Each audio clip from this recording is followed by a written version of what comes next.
우리에게 주시는 하나님의 말씀은 민수기 15장 32절에서 41절까지의 말씀입니다. 민수기 15장 32절에서 41절 말씀을 교독하시고 마지막 절은 함께 합독하겠습니다.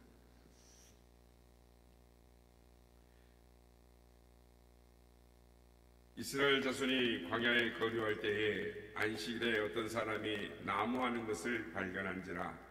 그 나무하는 자를 발견한 자들이 그를 모세와 아론과 온 회중 앞으로 끌어왔으나 어떻게 처치할는지 지시하심을 받지 못한 고로 가두어 두었더니 여호와께서 모세에게 이르시되 그 사람을 반드시 죽일지니 온 회중이 진영 밖에서 돌로 그를 칠지니라. 온 회중이 곧 그를 진영 밖으로 끌어내고 돌로 그를 쳐 죽여서 여호와께서 모세에게 명령하신 대로 하니라. 여호와께서 모세에게 말씀하여 이르시되 이스라엘 자손에게 명령하여 대대로 그들의 옷단 귀에 술을 만들고 청색끈을 그 귀의 술에 더하라. 이 술은 너희가 보고 여호와의 모든 계명을 기억하여 준행하고 너희를 방종하는 자신의 마음과 눈의 욕심을 따라 음행하지 않게 하기 위함이라. 그리하여 너희가 내 모든 계명을 기억하고 행하면 너희의 하나님 앞에 거룩하리라. 나는 여호와 너희 하나님이라. 나는 너희의 하나님이 되려고 너희를 애굽 땅에서 인도해 내었느니라. 나는 여호와 너희의 하나님이니라. 아멘. 할렐루야. 오늘도 우리 예배 가운데 함께 하신 주님을 찬양합니다. 그리고 우리 모두에게 하나님의 은혜와 평강이 함께 하시기를 기원합니다. 오늘 본문을 보면 어떤 사람이 이제 광야 생활을 할 때 어제 우리가 본 것처럼 이제 상황이 바뀌었습니다. 어제는 이 가나안 땅을 정탐하고 들어왔던 12명 중에 10명이 부정적인 보고를 함으로 온 백성이 통곡하고 울부짖고 돌아가자 이랬다가 하나님의 말씀 가운데 다시 돌이키는 이제 일들이 돼서 광야 생활을 하게 됐는데 갑자기 어떤 사람이 안식일 날 하나님의 만나도 이제 훈련을 시키고 그러는데 안식일에 가서 나무를 했단 말입니다. 불을 떼려고 이제 나무를 돌아다니면서 안식일 날 죽은 거죠. 광야에서 뭐 나무를 했겠습니까? 아마 경쟁이 좀 있었을 것 같아요. 광야에 나무가 별로 없잖아요. 200만 명이나 이렇게 모여 있는데 그 나무를 보니 얼마나 빨리 가서 그 자기 걸로 불 때는 불쏘시기로 준비하고 싶었겠어요. 그래서 나무를 했는데 이제 사람들이 이제 모세와 아론과 회중 앞에 그 사람을 잡아다가 어떻게 할까요? 이렇게 그랬더니 이제 모세가 이 사람을 한 곳에 가둬놓고 하나님의 지시를 말씀을 기다렸습니다. 그런데 지금까지 용서해 주시고 경고만 하셨던 하나님께서 그 사람을 끌고 나가서 온 회중이 보는 앞에서 사람들이 와서 아마 그 가정의 지파의 대표들이 왔겠죠. 본 사람들하고 그 사람들을 돌로 쳐서 진 밖에서 돌로 쳐 죽이라. 하나님의 명령이 떨어져서 안식일을 범한 사람을 돌로 쳐 죽입니다. 이 사건은 안식일을 범한 자가 얼마나 큰 죄인가를 보여주고 있습니다. 하나님께서 안식일을 범한 사람을 처벌하신 세 가지 이유를 들 수가 있습니다. 첫째는 십계명의 제4계명 안식일을 기억하여 거룩하게 지키라. 그리고 두 번째는 창조주 하나님을 모독했기 때문입니다. 셋째는 안식일을 모두가 다 성수하기 위해서였던 것입니다. 그런데 이런 죄를 방지하기 위하여 한 가지의 방책이 마련됩니다. 그것은 바로 못단 귀에 술을 만들어 청색끈을 다는 것이었습니다. 오늘 본문 38절 39절입니다. 이스라엘 자손에게 명령하여 대대로 그들의 못단 귀에 술을 만들고 청색끈을 그 귀에 술에 더하라.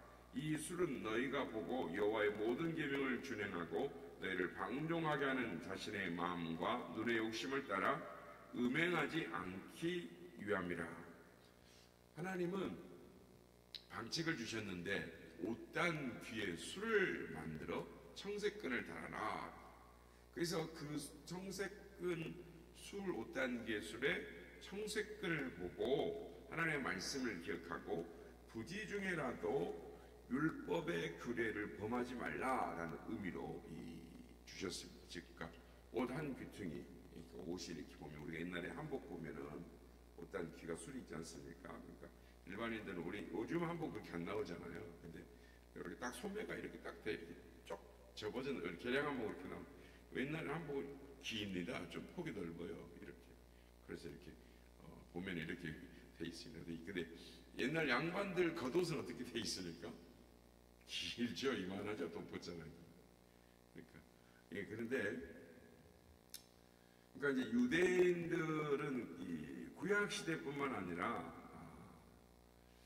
신약 시대에도 옷단 귀에 술을 달고 다녔습니다. 그러니까 예수님도 옷단 귀에 술을 달고 다녔어요. 그래서 우리가 보면은 혈루에 12회를 혈루증 앓았던 여인이 가서 옷 뒤에 가서 예수님 옷자락을 그것만 만져도 내가 나으리라 했을 때 예수님의 옷 그 술 귀 옷솔기죠.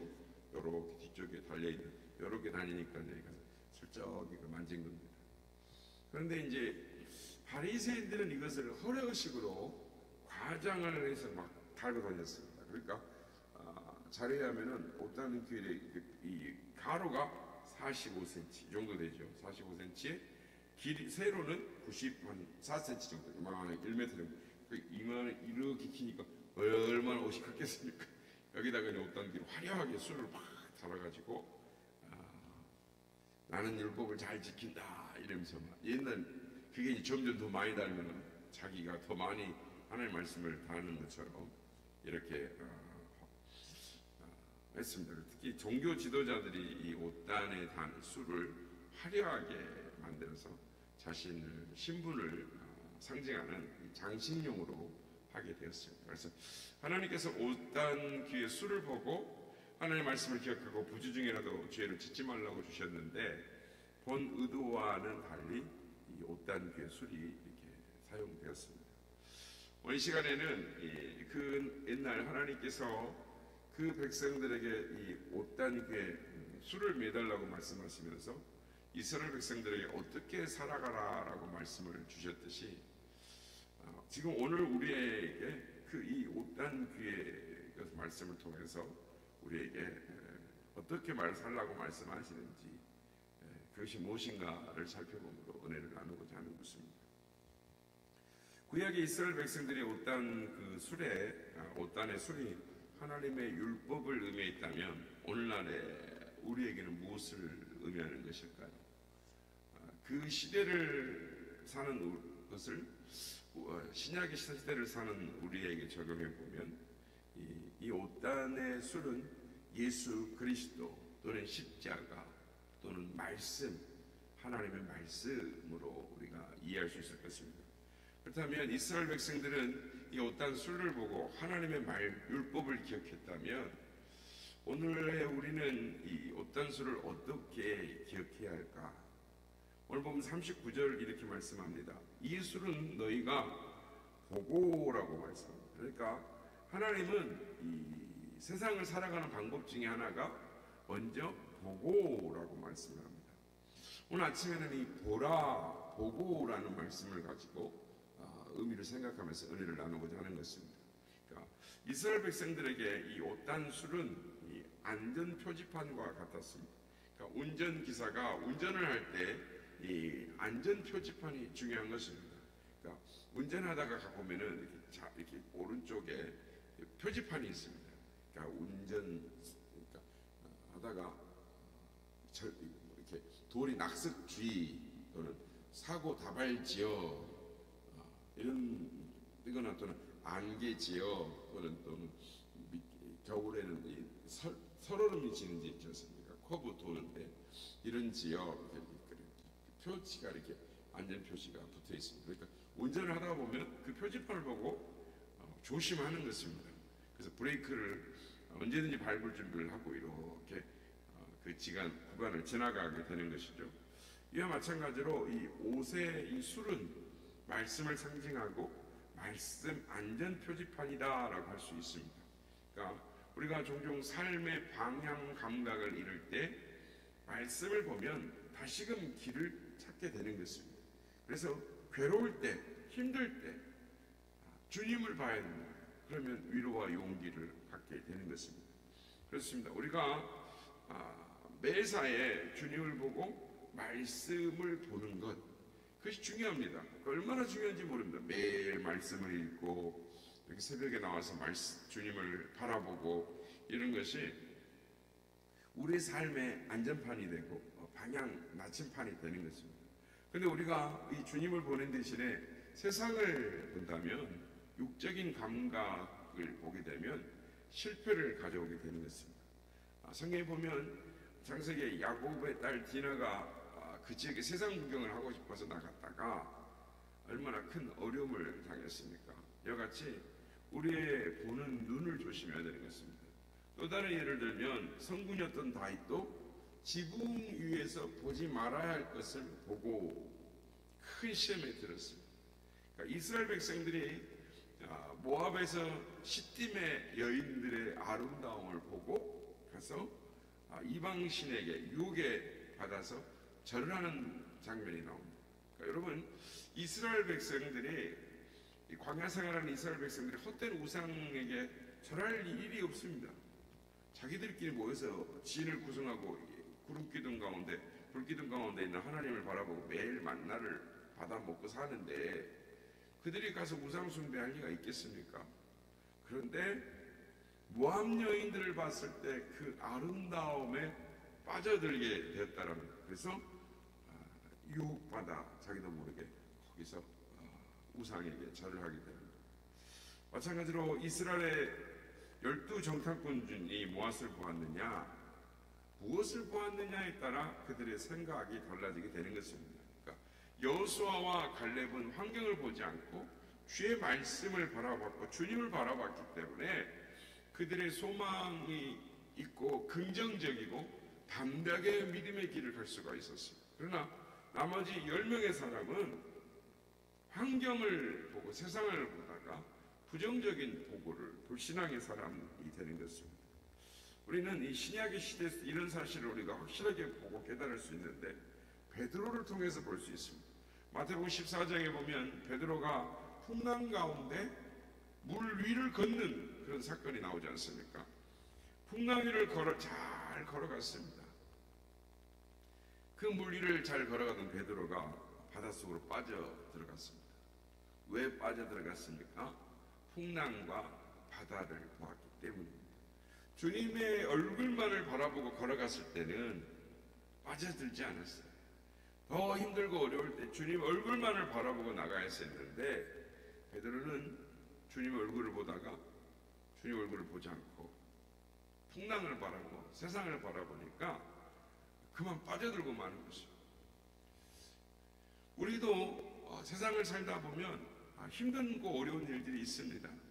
내가 예수를 믿지 않았다면 내가 더 잘 살 텐데, 내가 11조를 적금을 부었으면 내가 부어도 더 많이 부어갖고 지금 더 잘 살 텐데, 이런, 내가 주일날 가서 일을 했으면 돈을 더 많이 벌 텐데, 내가 세상에 가서 놀러 갔으면 그동안 더 삶이 행복했을 텐데, 이런 세상적인 생각으로 그래서 다른 사람들 보면 나는 집 한 칸도 없고 나는 가진 통장에 돈도 없고 나는 뭣도 없고 이러면서 결국은 침륜에 빠지게 되는 거예요. 근심 걱정에 빠지고 예수를 믿는 참된 기쁨과 능력을 경험하지 못하면서 살아가게 되는 것입니다.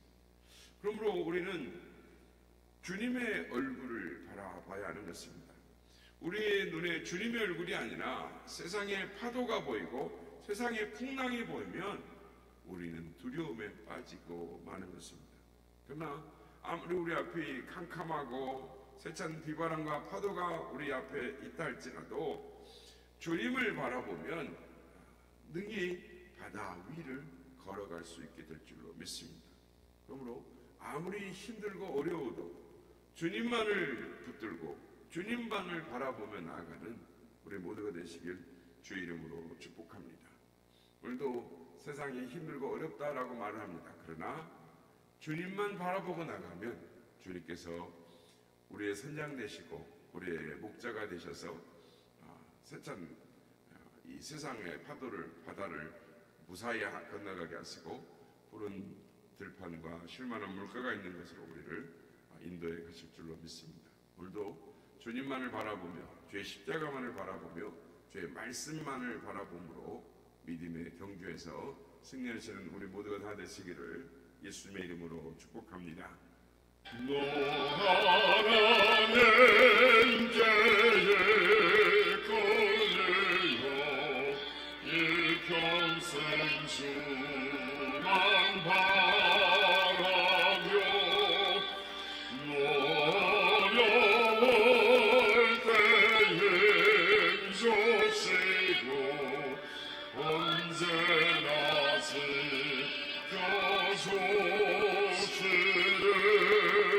지켜주시는 거신 사랑 맺는 자 비반 속에 서리라 너 설레는 맘 가다듬고 비만 준비가 되면서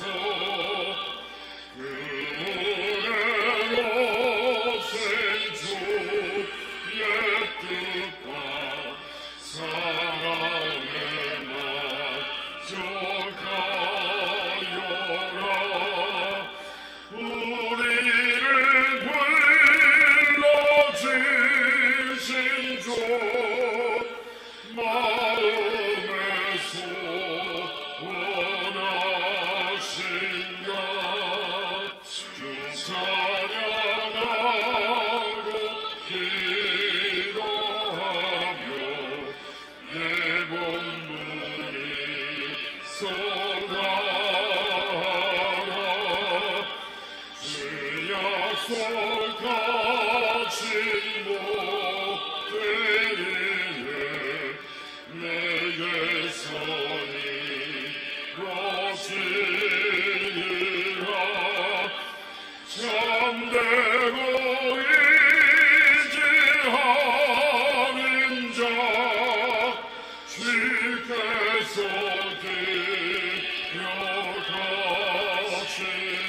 기억하시는